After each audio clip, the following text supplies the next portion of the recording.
Emmanuel Macron attaque les Facebook à propos d'une vidéo qui annonce un faux coup d'État en France que la plateforme n'a pas voulu supprimer. Ces gens-là se moquent de nous.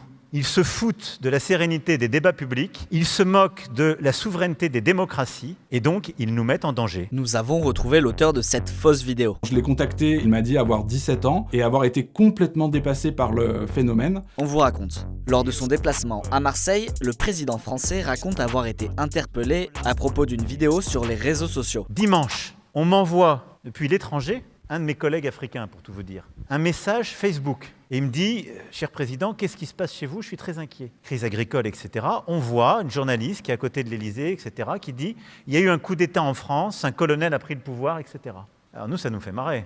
12 millions de vues.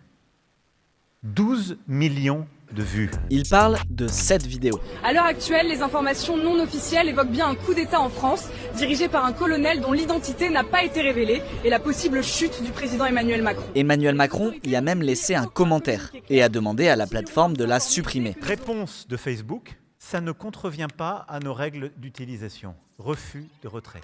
Le Monde a réussi à contacter l'auteur de cette vidéo par téléphone. Nous avons changé sa voix car il souhaite rester anonyme.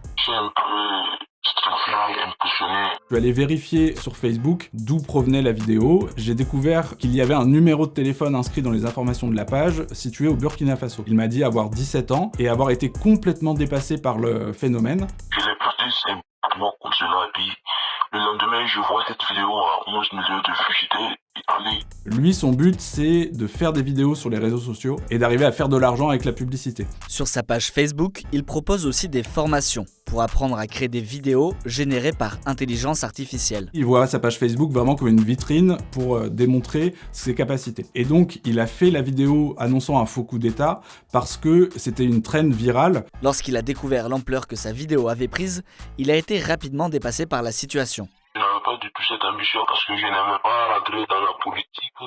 Je suis toujours un jeune et je m'excuse pour ça parce que je ne veux pas de problème.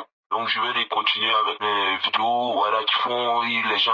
Mais je vais m'éloigner catégoriquement de la politique parce que c'est pas ma catégorie en fait. Ce qui était frappant, c'était qu'il s'est beaucoup excusé. Le fait que ça provoque un débat national, ça dépassait complètement ses intentions. Quelques minutes après mon coup de téléphone, il a d'ailleurs supprimé cette vidéo. Avant d'en poster une nouvelle, mais cette fois-ci à visage découvert pour à nouveau promouvoir sa formation.